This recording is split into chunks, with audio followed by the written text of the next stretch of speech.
SwayamPrabha. Digital India. Educated India.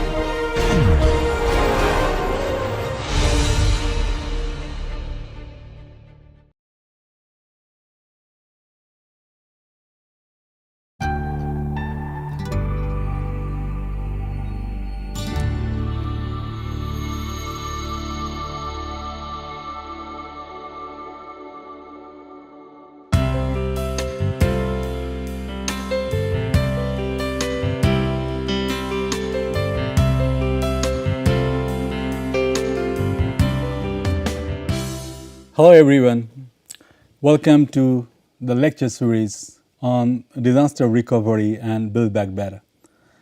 We in this lecture discuss about the second part of risk perceptions and disaster preparedness. We already discussed it at some extent, so I will continue that one. I am Shubhajyoti Samadar from Disaster Prevention Research Institute, Kyoto University, Japan. So just for a small introductions for the continuation what we were discussing.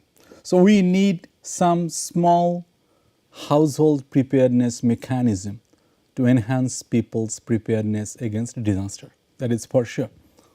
Like insurance, like evacuations, like rainwater harvesting, okay? What we found that one person's effort is too less, so we need to encourage more and more people for disaster preparedness, okay? So we should encourage more and more people. And small effort could be very gigantic. Now this process, in order to encourage people, we need to understand their mind because we have to communicate with them. We need to improve our risk communication mechanism in order to improve their preparedness intention, okay, their attitude towards preparedness. So one side is local government who is trying to promote these preparedness intention, motivations of the common people, and other side is the local people, okay. But what we found that it is really challenging. It's really challenging. After spending a lot of money, a lot of time, running a lot of projects, people, the community at risk, they are not very willing to prepare. We would like to know that why it is so. Why our conventional risk communication mechanisms, strategies are not working. That is the challenge, okay? So we found that one side, there is a possibility that people overestimate their own knowledge. They think they know everything. So if disaster happen, they know that it will not happen to me. It would not happen to them. Or maybe they are knowing that, okay, disaster is coming, but I am prepared. The preparedness measures I took enough, so I would not be at risk. Okay, I would not be impacted. Other one is that the transferring of knowledge. They want to take the responsibility by others, like local municipal authority or by the central government or the regional government. Okay, so these factors we discussed already can actually increase the low preparedness intention. We also discussed about objective risk and the perceived risk. Scientific risk we have and what scientists estimate, and the perceived risk, what lay people think about, okay? Now, we are talking about that risk is actually the probability and the magnitude of an adverse event.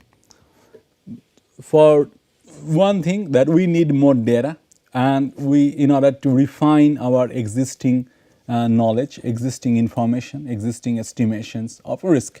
But they are telling us that, okay, in any case, please do not incorporate people's perceptions, lay people's perceptions in disaster risk management. That would be itself a disaster. Okay? So what we need to do, we need to simply reduce the gap we need to tell people that what they know is not simply true.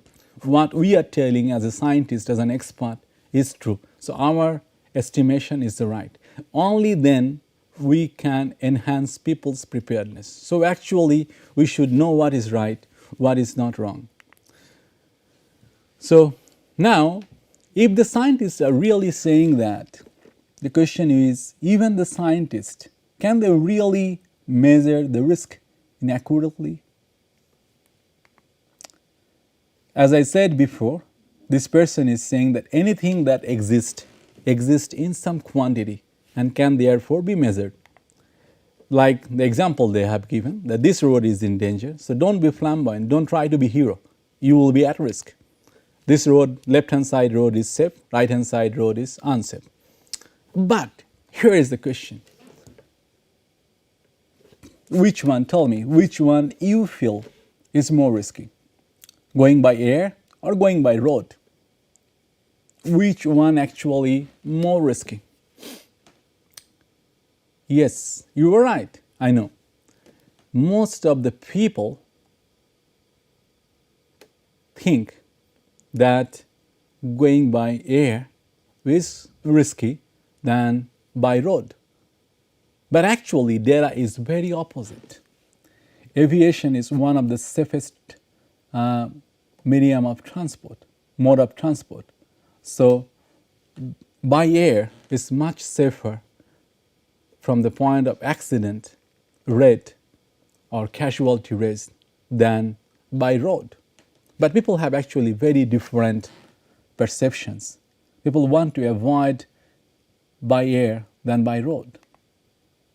Also, when we are talking about estimating data, do we have enough data? If there is some accident, some earthquake happened in Ghana, in Western Africa, can we get this data, road accident data? Can we get it?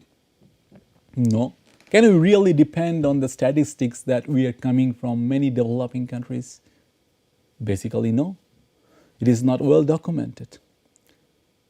In a country like Germany or Japan or US or UK, that is more developed documented data they have, more reliable statistical data they have, so they can have better risk estimation than these countries. So then which one I should believe, the lay people or the scientist? Here is another interesting data, interesting fact. There is a diary written by Roald Dahl on boy, okay, the tales of childhood. Let us look what he is talking about. It is maybe 80 years before, or in 1920s, okay. He's saying that I can remember very clearly the journeys I made to and from the school because they were so tremendously exciting. The excitement centered around my new tricycle. I rode to school on it every day with my eldest sister riding on hers. No grown-ups came with us. All this, you must realize, was in the good old days when the sight of motor car on the street was event, and it was quite safe for tiny children to go tricycling and whooping their way to school in the center of the highway. So what is that? He is going and coming from school and home by tricycle. Not only that, he has experienced that he used to go through highways. So tricycle on highway, and that is very enjoyable, very safe. Do you believe in 1920s the roads were more safer than today? Tricycle on road was much safer than today. If it is so, let us look at data. We told that, okay, a road is risky if there are more casualty. But here is the road accident of children in 1922. Every year, 736. Whereas in 1986, this is only 358. So the child road death rate per motor vehicle has fallen by 98%. Unbelievable. But this person is saying that it was tremendously exciting but quite safe. Is it really so? Then, whom to believe, the scientist or the general people? It's not a matter of believing, but how I have to tell him that scientific estimation is saying a different story. How I can convince him. Mad cow disease in 2003, somebody said that scientists focus on danger, but consumers on the whole cow. Because of mad cow disease, when the Japan government banned importing US beef in Japan, the US Agricultural Undersecretary wrote this quote. In fact, the probably getting out of your automobile and walking into the store to buy beef has higher probability than you will hit by an automobile than the probability of any harm coming to you from eating beef. So eating beef is much safer than the probability of the risk you are taking for buying the beef from your automobile while you're walking from your automobile to the beef shop. Okay?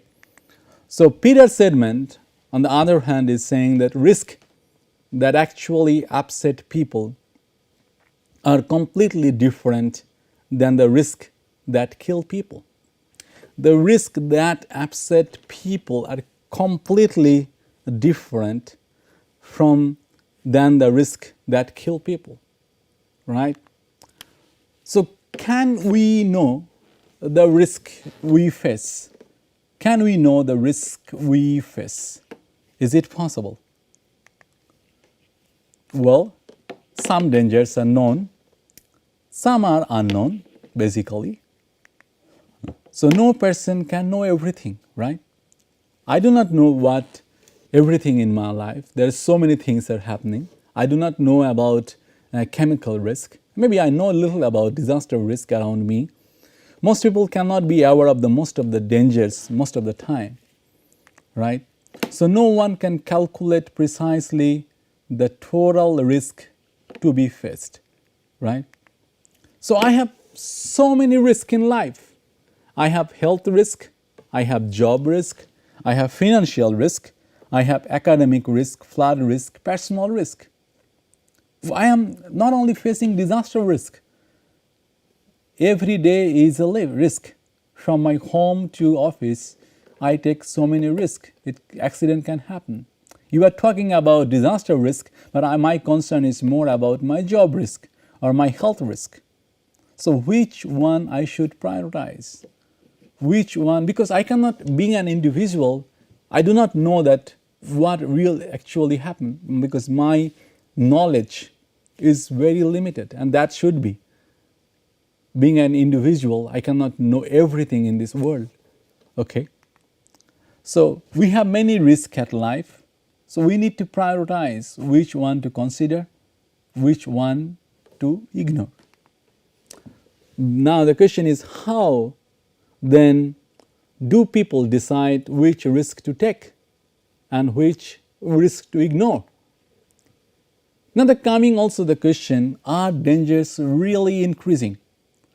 Are we really at risk than before? Or are we more afraid? Which one true? The dangers are increasing or we are at more risk? Please consider. Maybe I can help a little bit. Let us look. Accident rate, life expectancy, infant mortality. What do you think? Danger is increasing? No, we are much safer. Accident rate basically decreasing, life expectancy basically increasing, and infant mortality rate basically decreasing. But on the other hand, we are more exposed to toxic chemicals and we are far away from nature than before, right?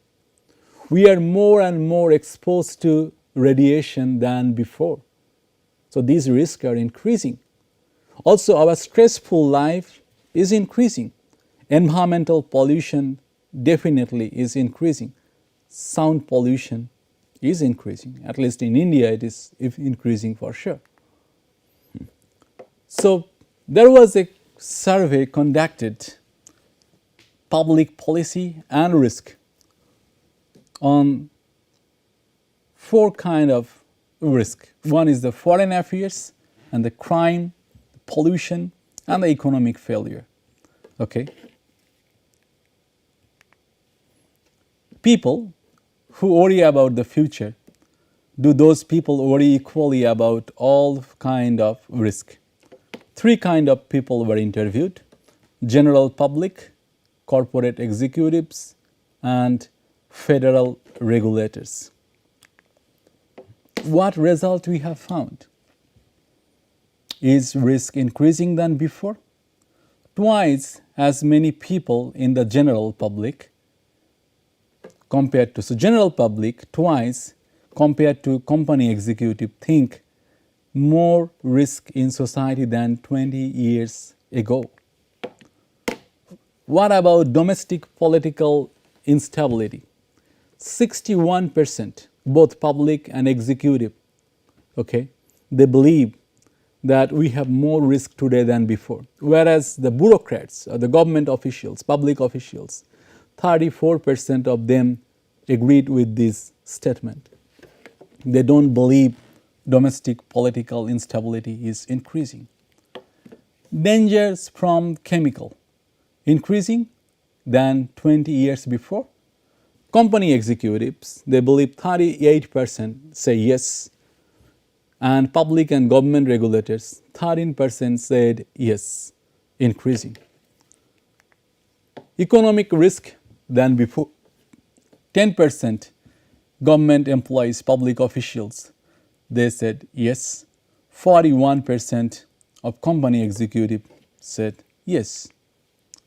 So people have different perspective in about understanding risk. How we have to encourage them for the preparedness then. Not only the risk, but also about countermeasures. This person, if we ask someone that, okay, flood is coming, please evacuate. He is in under great dilemma whether to evacuate or not.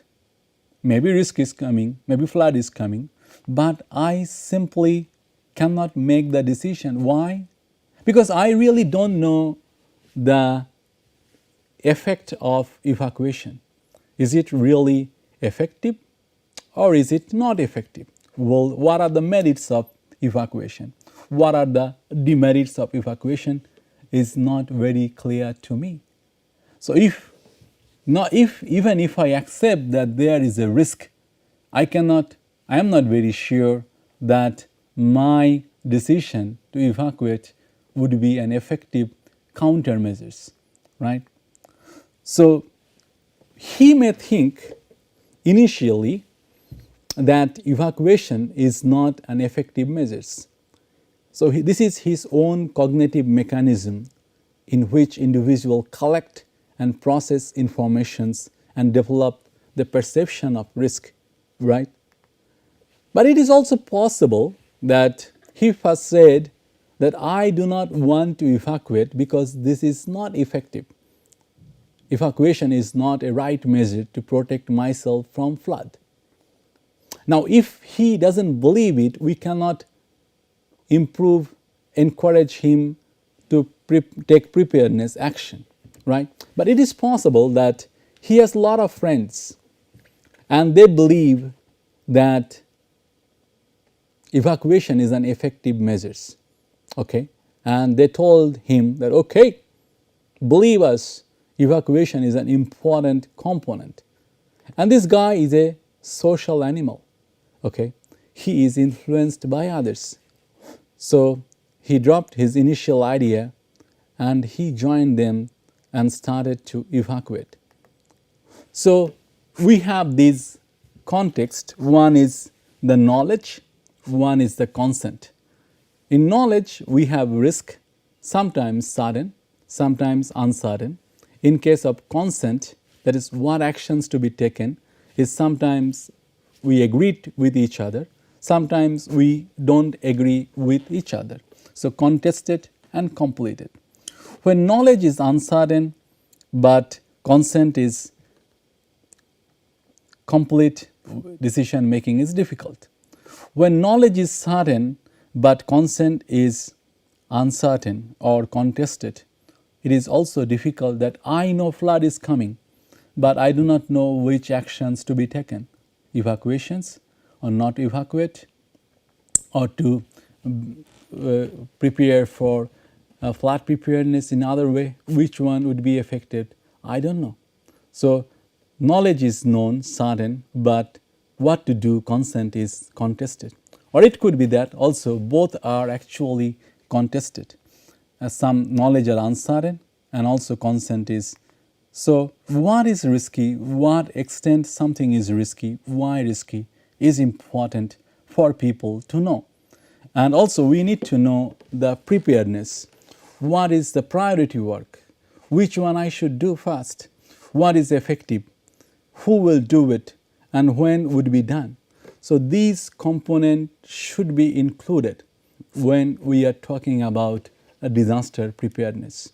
And how to overcome, how to send a message, encourage people to take preventive actions against disasters, and that we will look into. Okay, so thank you very much.